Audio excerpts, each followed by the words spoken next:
ইন্দ্রজিৎকে দেখে রাবণ শিরে করাঘাত করে কটকটিত কদলীর মতো ধুলাই গড়াগড়ি দিয়ে কেঁদে কেঁদে বলছে, ওরে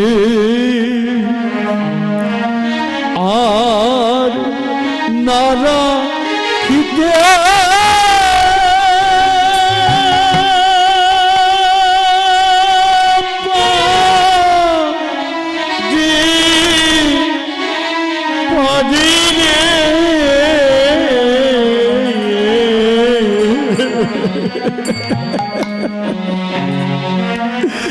সোনার লঙ্কা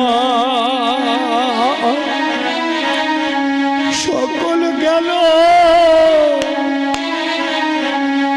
গেল নামে বানের আর নারা খিতে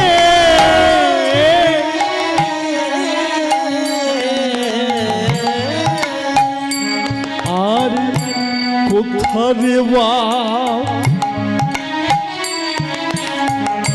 প্রাণ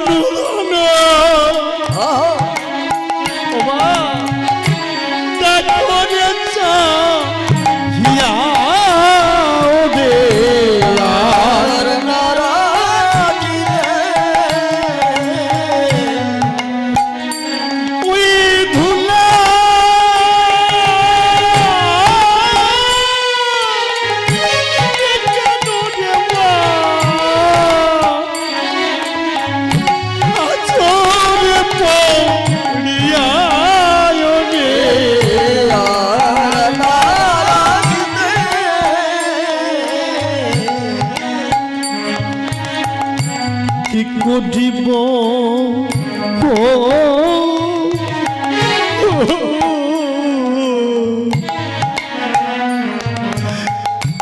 কোথা যাব কি করি উপায় রে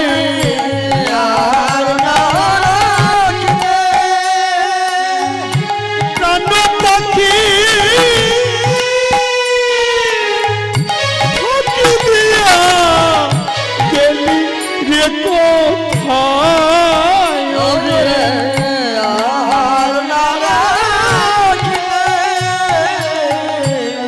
বসবে সিংহাসনে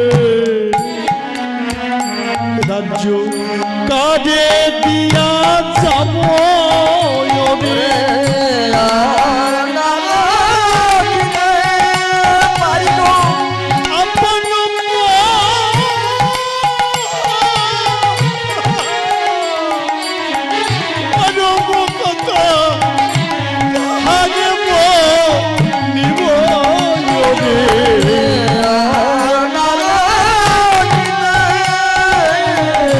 কোথারামে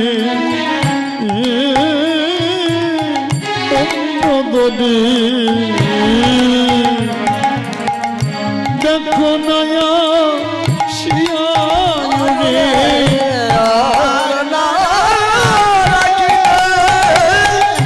প্রাণের ধন প্রাণ পাখি দিয়াছে রিয়া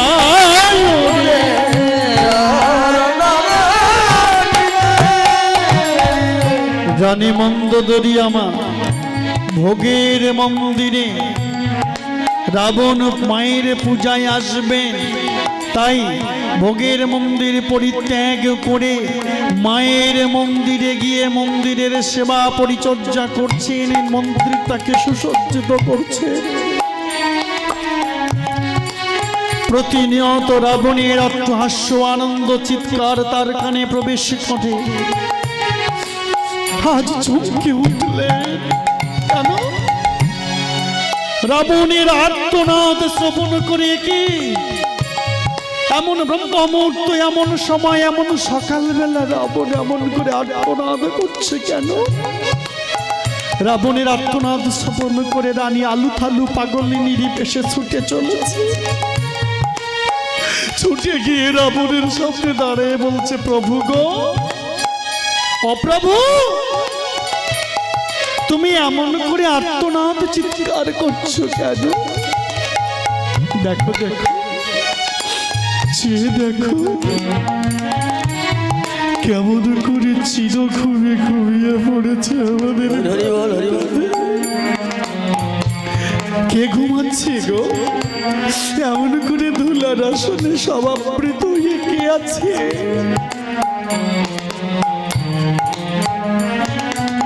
মন্দোদরী মায় আমার গিয়ে যখন বদন অবলেখন করলি, আর স্ত্রী থাকতে না পেয়ে ধুলায় আচারকে বললেন, প্রভু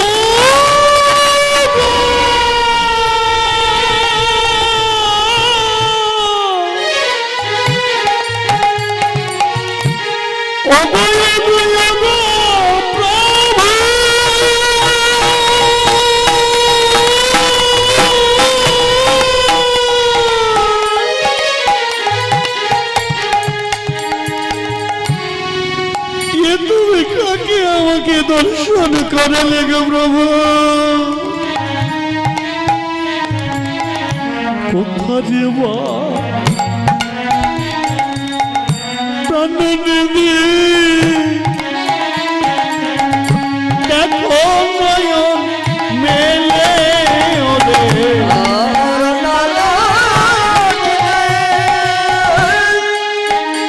ওরে বাবা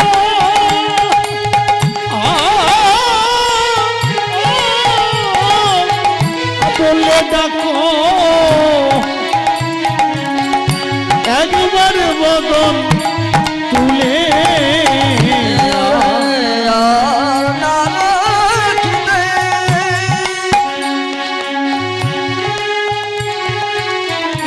তুই বাছা কালেতে নাই যাসো ছাড়ি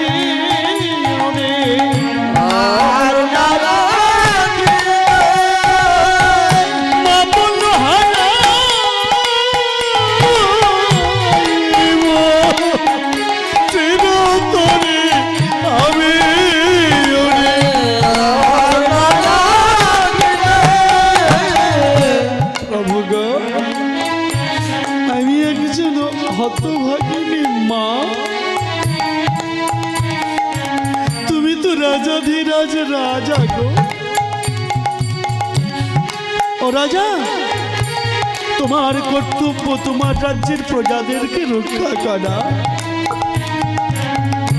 একভাগিনী মা তোমার চরণ তলে পড়ে নয়ন জলে বক্ষ ভাসায় দিচ্ছে।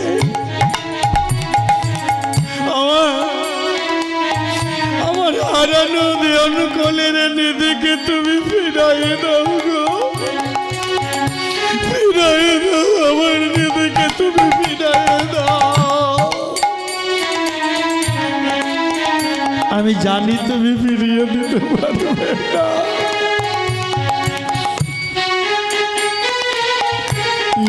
রাজা চরণেতে করি নিবেদন রে,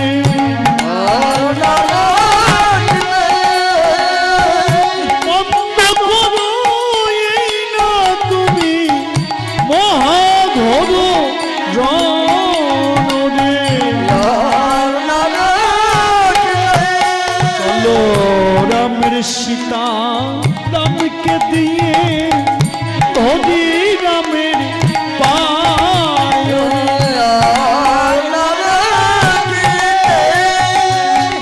শেষের দিনে কৃপা করবেন আমার দয়া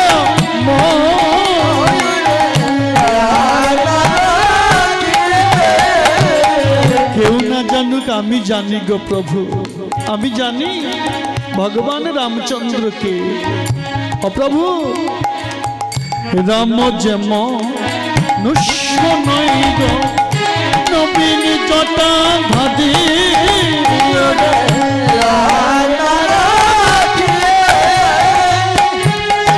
বিষ্ণু জানি অংশে এসেছ ভব পারি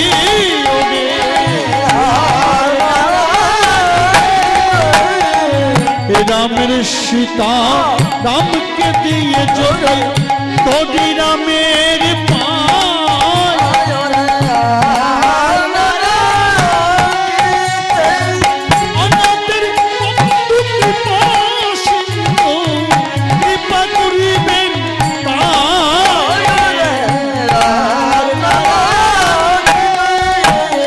রাবণ চিৎকার করে উঠলেন, মন্দোদরী এ তুমি কি বলছো? আমি রামের পায়ে ধরে ক্ষমা চাইব না? স্বর্গমর্ত পাতাল তিনলোক বিজয়ী রাবণ কখনো রামের কাছে ক্ষমা চাইবে না। যাও যাও, তুমি আমাকে উপদেশ দিতে এসো না।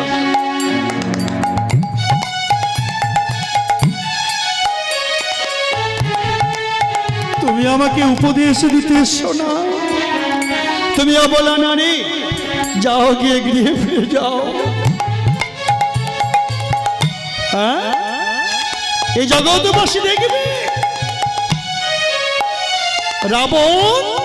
রাবণ কখনো পিছু সরতে জানে না। তুমি জানো না রাবণের মতো কে মা আছে ভাগ্য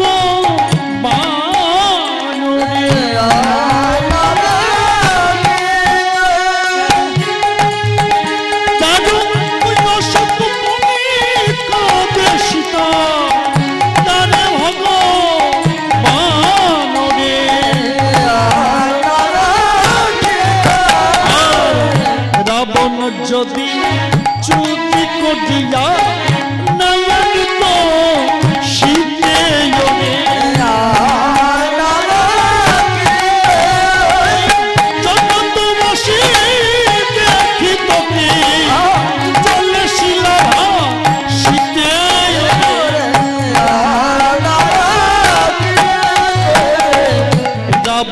যদি চুরি করিয়া নয়নিত সীতা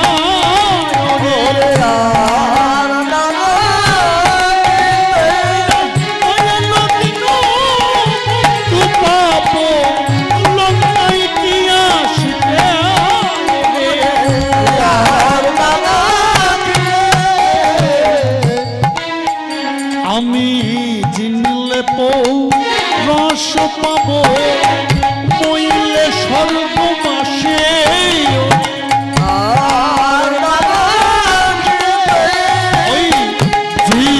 নিলে পৌরস পাবো মরলে স্বর্গে যাব রে অগতবে কেন কর্ম নিজে না কো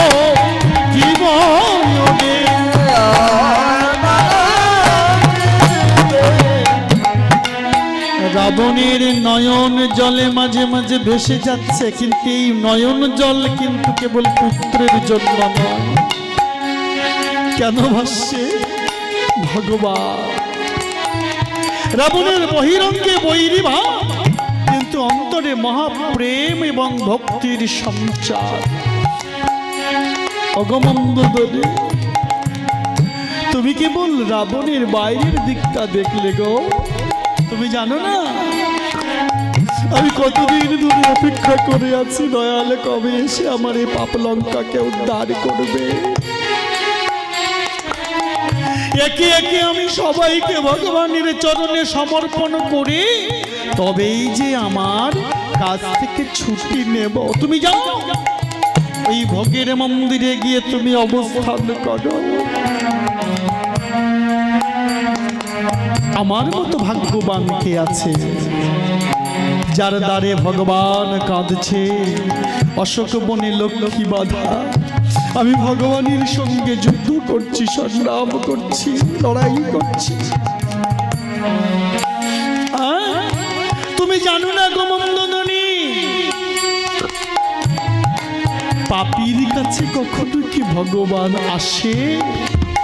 তাই তো আমি ওই কেশ নামক দড়িটি ধরে সীতা নামক নৌকোটিকে তোমার লঙ্কার ঘাটে বেঁধে রেখেছি।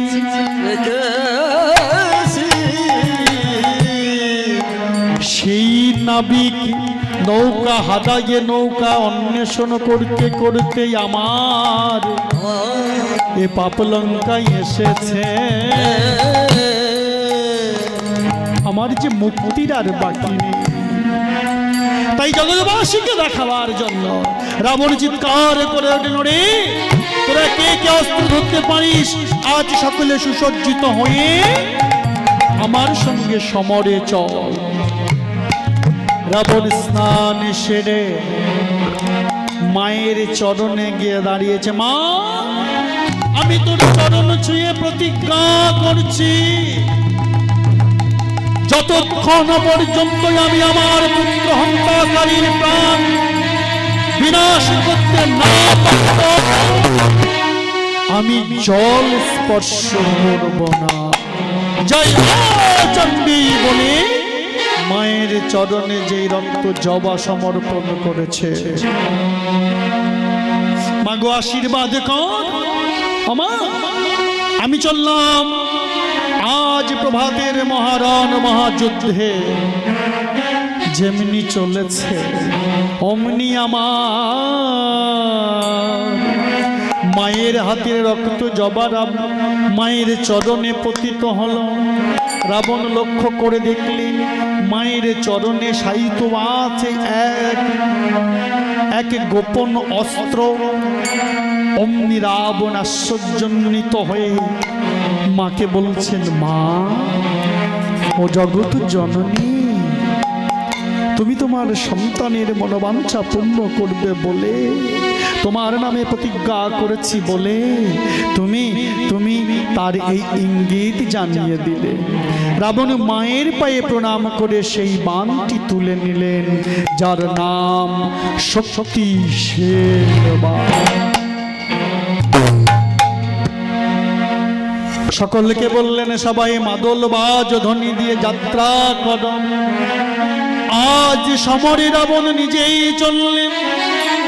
সমস্ত কটকমণ্ডলী যুদ্ধে প্রস্তুত হয়ে এগিয়ে চললেন।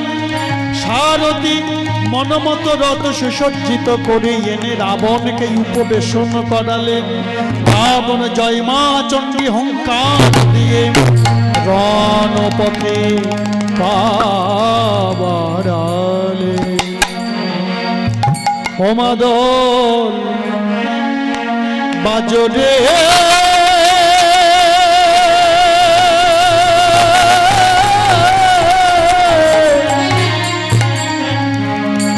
ওরে শুনিতে ভীষণ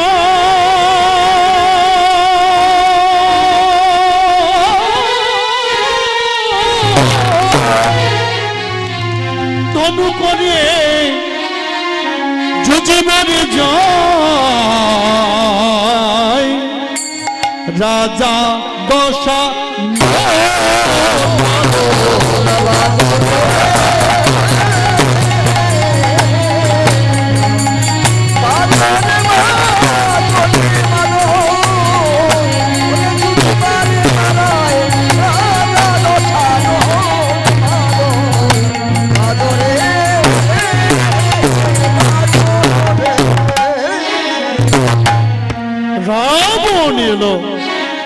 রাবণ এলো বলে কপি বাজরে বাজরে বাজরে বাজরে ওই না মহাগণজি হুঙ্কারিছে সেনা বাজরে বাজরে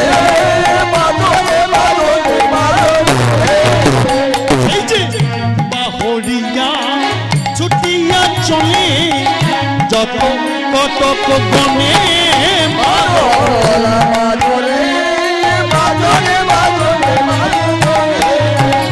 ওরে রাবণের পানের কাছে দেহ না শয়তান বাজরে বাজরে বাজরে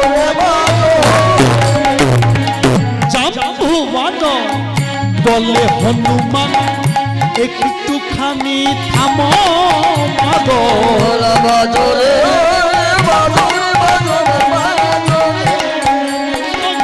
নিচে বধিব সে না মনে তুমি দাঁড়িয়ে দেখো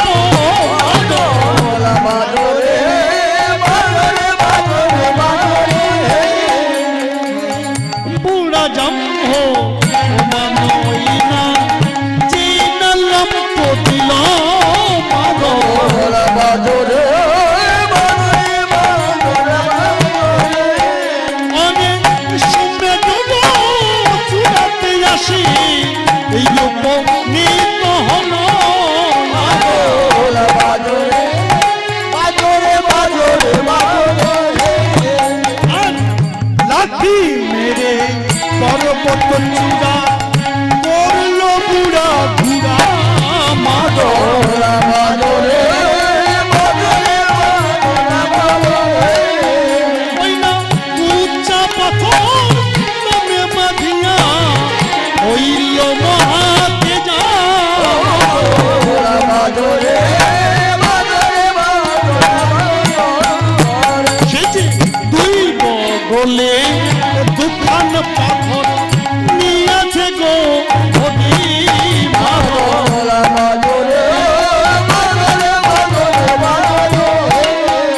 আর মন্ত্রণা করে ছুটিছে ওই না সমরয় উপরি মাগো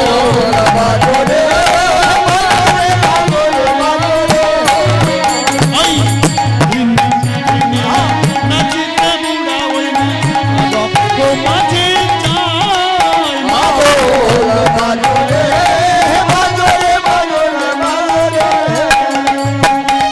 রক্ষ মাঝে দিয়া বুড়া কান্দ ছাড়া দেয় মাগো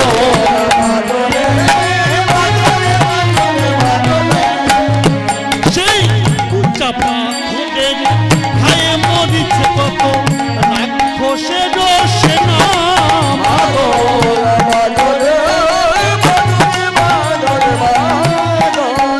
ওই না অবাক মন দেখিয়া বললে এরি এই উপায় তো ভালো না মাগো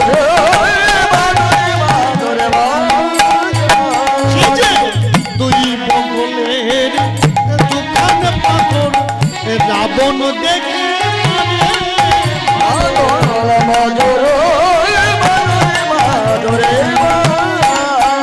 ওরে হয় হস্তি ভাঙি সমবেতে পড়ে মাগো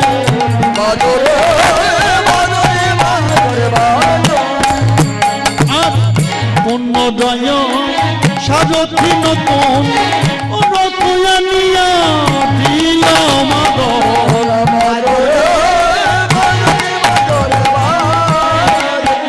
ওরে কালো চক্র মনে কামমান সমরে পড়িল মাগো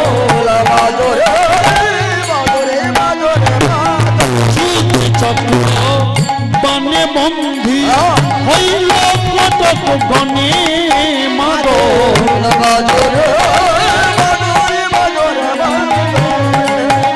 ওরে দেহ টিকিতে পারি নয়াজি ওই মহারাবণের শনে মাগো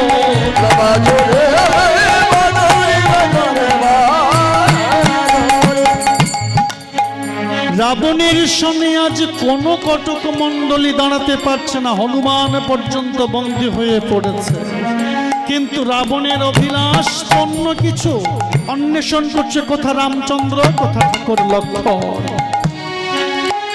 রাবণের বাণীর সামনে যখন কেউ দাঁড়াতে পারছে না, অমনি কটক মণ্ডলী যেই দেখলো যে জাম্বুমান হনুমান গাই গোবাক্ষ সকলেই সমরে পরাজিত, তারা কি করলেন, হারাম ত্রাহি রাম, রক্ষ রাম, বাঁচাও রাম বলে চিৎকার করতে করতে সমরঙ্গ ছেড়ে চলে যাচ্ছে। অমনি ঠাকুর লক্ষণ আমার কোদণ্ড ধরে ভগবান রামচন্দ্রের কাছে দাঁড়িয়ে রয়েছে। ভগবান রামচন্দ্র সমুদ্র উপকূলে শিবের মূর্তি প্রস্তুত করে সেই শিবের পূজায় শিবের ধ্যানে ধ্যান মগ্ন। কটকমণ্ডলী চিৎকার করছে, প্রভু ত্রাহিমাম রক্ষামাম। আর বুঝি রাবণের সঙ্গে আমরা পেরে উঠলাম না। এমনি করে যখন চিৎকার করছে, অমনি আমার ঠাকুর লক্ষণ কোদণ্ডটি হাতে নিয়ে একটু এগিয়ে গিয়ে দেখতে পায় রাবণের প্রকাণ্ড মূর্তি ধাবিত হচ্ছে কটকমণ্ডলী লক্ষ্য করে। এ যেন এক কালন্তক যম এগিয়ে আসে। সে আর বিলম্ব না করে সমস্ত কটকমণ্ডলীকে পেছনে নিয়ে সামনে দাঁড়িয়ে পড়লেন। আর ঠাকুর লক্ষণকে লক্ষ্য করে রাবণ রাজা অস্ত্র পরিত্যাগ করে কোমরে হাতটি দিয়ে অট্টহাস্যে চিৎকার করে উঠলেন,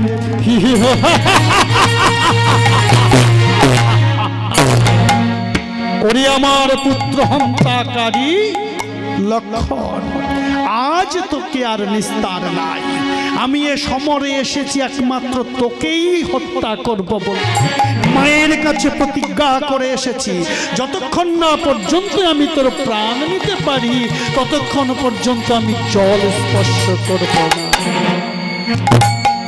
আমি কোন রণ করব না। তোর জন্য একটি বাণী আমি রেখেছি। রাবণ করলেন কি, সেই শক্তিশালীটি হাতে তুলে নিলেন। হাতে তুলে নিয়ে আমার বাণের মুখে মন্ত্র পড়ে যখন দিলেন, বাণের মুখে মন্ত্র পড়ি দিল সে রাজা রাবণ। আমার দাও দাও করিয়া অগ্নি জ্বলি উঠিল তখন। বাণের দক্ষিণে অরুণ বৈশে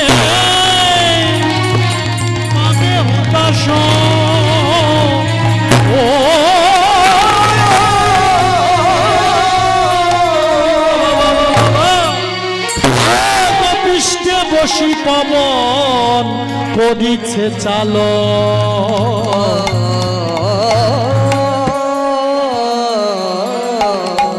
জয় মা চণ্ডী বলবান দিয়াছে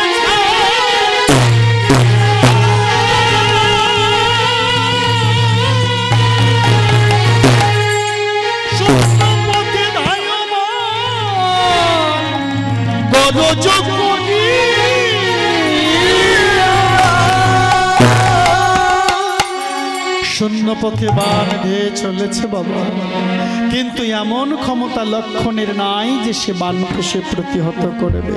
শত শত বান নিক্ষেপ করছে শক্তিশালের মুখে, কিন্তু বাবা বিশাল গহ্বরের মধ্যে যেমন নুড়ি পাথরগুলো পড়ে বিলীন হয়ে যায় তাকে আর দেখা যায় না, তদ্রূপ লক্ষণ যত বান নিক্ষেপ করছে সমস্ত বান শক্তিশালের অগ্নির মধ্যে